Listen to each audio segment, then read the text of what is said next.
안녕하세요. 부천 여기저기TV 박중현입니다. 최근에 정부에서 저출산 정책 대전환이라는 제목으로 특히 그 중에서도 청년 신혼부부 양육가구 지원 확대에 대한 내용을 발표를 했습니다. 그래서 오늘은 그 내용을 한번 정리를 해봤습니다. 2023년 3월 28일 윤석열 정부 저출산 고령사회 정책 과제 및 추진 방향이라는 제목으로 저출산 고령사회위원회와 관계부처 협동해서 발표한 내용 중에서 세 번째 내용으로 가족 친화적 주거 서비스라는 내용이 나옵니다. 그 내용을 자세히 보면 충분한 주택 공급, 자금 지원 등 청년 신혼부부 양육가구 지원을 확대한다는 내용인데, 기존의 신혼부부 지원 비율은 연간 결혼부부 규모의 65%였던 것을 70%로 개선을 한다고 합니다. 그래서 기존에 주택공급 8만 5천, 자금지원 5만 4천 호 등 13만 1천 가구에 대해서 지원을 했었는데, 이랬던 것을 주택공급 8만 6천 호, 자금지원 6만 4천 호 등 14만 2천 가구에 대해서 지원을 한다는 내용입니다. 그래서 그 내용을 한 가지씩 자세히 보면, 먼저 신혼부부 주택 공급 및 자금 지원을 강화한다는 내용인데, 먼저 주택 공급은 신혼부부에게 공공분양 15만 5천 호, 공공임대 10만 호, 민간분양 17만 5천 호 등 총 43만 호를 2027년까지 공급한다는 내용입니다. 최근 5년간 민간분양 신혼부부 특별공급 물량을 바탕으로 추정했는데, 공공분양 즉 뉴홈이라는 내용으로 소득, 자산 여건에 따라서 다양한 선택을 할 수 있도록 나눔, 선택, 일반형 세 가지 유형으로 시세 대비 저렴하게 공급을 한다는 내용입니다. 또한 뉴홈 전용 모기지 지원으로 1.9에서 3%의 고정금리로 지원을 하고, 기금 대출 확대, 즉 신혼부부는 기존의 2억 7천만 원에서 4억 원까지 등으로 내 집 마련 부담을 완화한다는 내용입니다.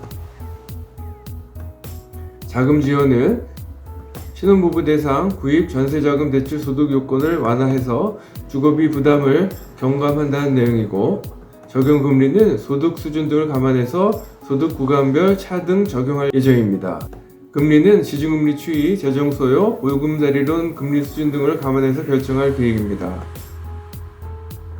구입 전세자금 대출 특례 상품안을 보면 신혼부부에 대한 구입자금 대출을 기존에는 소득 7천만 원 이하였던 것을 8,500만 원 이하로 증액을 했고, 소득 7천만 원 이하일 경우에 금리는 기존과 동일하게 2.4%를 유지를 하고, 소득 7천원에서 8,500만 원까지는 기존에는 대출이 안 됐지만 앞으로는 차등 적용할 계획입니다. 그리고 신혼부부 전세자금 대출은 기존에 소득이 6천만 원 이하였던 것을 7,500만 원 이하로 상향을 하고, 금리는 전세대출 6천만 원 이하일 경우에 1.65%를 그대로 유지를 하고, 전세대출 6천에서 7,500만 원의 금리는 기존에는 대출 불가했지만 앞으로는 차등 적용할 계획입니다. 소득 요건 확대는 기금 지출 2조 원을 한도로 한시 운영한 후에 내년에 기금 대출 소요액, 정책 대출 상품과의 관계 등을 고려해서 재구조화를 추진할 계획이라고 합니다. 다음은 아이 있는 가구의 공공주택 입주요건 완화 등 주거지원 강화라는 제목으로, 먼저 입주요건 완화에 대해서는 출산자녀 1인당 10%포인트, 2자녀일 경우에는 최대 20%포인트까지 소득 자산 요건을 완화해서 공공분양 임대 입주 대상을 확대한다는 내용입니다.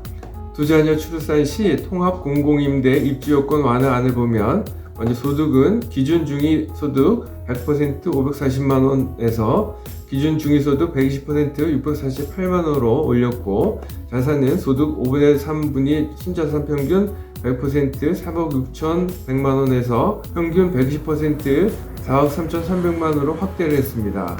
그리고 다자녀에 대한 기준을 개선을 하는데, 공공분양은 3자녀, 임대는 2자녀로 이원화되어 있는 공공주택 다자녀 기준을 2자녀로 일원화한다는 계획을 2023년 상반기에 발표한다는 내용입니다. 다음은 공급 면적 확대인데, 혼인 자녀 양육 시 넓은 면적의 거주토록 개선을 하는데, 먼저 기존 입주자에 대해서는 자녀 출산을 할 경우에 자녀 수에 비례해서 기존보다 넓은 면적에 거주할 수 있도록 공공임대 우선 공급을 검토를 합니다. 예를 들어서 2인 가구의 면적은 30에서 50제곱미터 입주자인 경우에 자녀 수가 증가해서 3, 4인이 되는 경우에는 40에서 60제곱미터 이상을 우선 공급을 합니다. 신규 입주자는 통합공공임대, 즉 2027년까지 17만 5천 호에 대해서는 혼인, 출산에 따른 가구 원수 증가 등 소유자 니즈를 고려한 맞춤형 면적을 제공한다는 계획입니다. 그래서 1인, 2인, 3인, 4인 이상의 각각의 맞춤형 면적을 제공한다는 내용입니다. 그래서 가구 원수를 고려한 맞춤형 면적 공급안을 보면 기존의 영구 국민 행복주택의 경우에 공급 면적은 전용 30제곱미터 미만 소형평형 위주로 공급을 했고 전체 재고의 27%에 달했습니다. 그래서 행복주택의 경우에 61%가 전용 30제곱미터 미만의 소형평형이었습니다. 이랬던 것을 통합공공임대에서는 공급 면적을 전용 30제곱미터 미만 소형평형을 5% 이하로 공급을 하고 역세권 등 청년 1인 가구 소유가 있는 곳을 중심으로 소형 면적을 공급을 한다는 계획으로 바뀌었습니다. 그리고 기존의 주택 공급은 가구 원수를 고려하지 않고 공급 면적에 따라서 입주 신청을 해서 4인 가구가 좁은 면적 등에서 거주를 해야 됐었는데 개선 사항을 보면 가구 원수에 따라서 적정 주거 면적 제곱 및 입주 신청을 하게 되어 있습니다. 그래서 3인일 경우에는 40에서 60제곱미터, 4인 이상은 60제곱미터 이상 등 3, 4인 가구가 넓은 면적에 거주할 수 있도록 하게 됐습니다. 다음은 행복주택 면적 확대에 대한 내용인데 신규 물량 중 미착공 물량은 기존 계획을 변경해서 16에서 25제곱미터로 기존 행복주택은 세대통합 리모델링으로 확대를 합니다.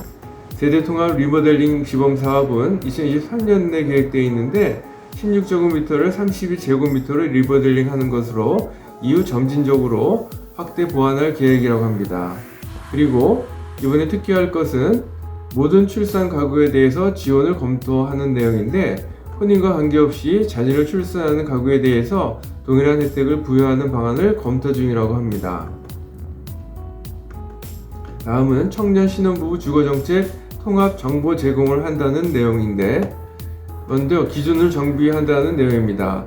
소득, 연령 등 상이한 지원 기준을 신혼 청년 생활 패턴, 정책 취지, 재원 등을 고려해서 관계부처 협의를 거쳐서 2023년 상반기에 정비할 계획이고 통합 정보를 제공한다는 내용인데 신혼 청년층이 정보를 손쉽게 활용하도록 주거복지 앱을 활용한 자가진단 및 맞춤형 통합 정보 제공을 2023년 상반기에 제공한다는 계획입니다.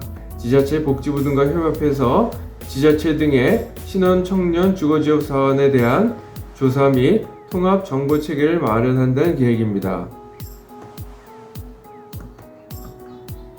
본 동영상과 관련해서 전화 주시면 성실껏 도와드리겠습니다.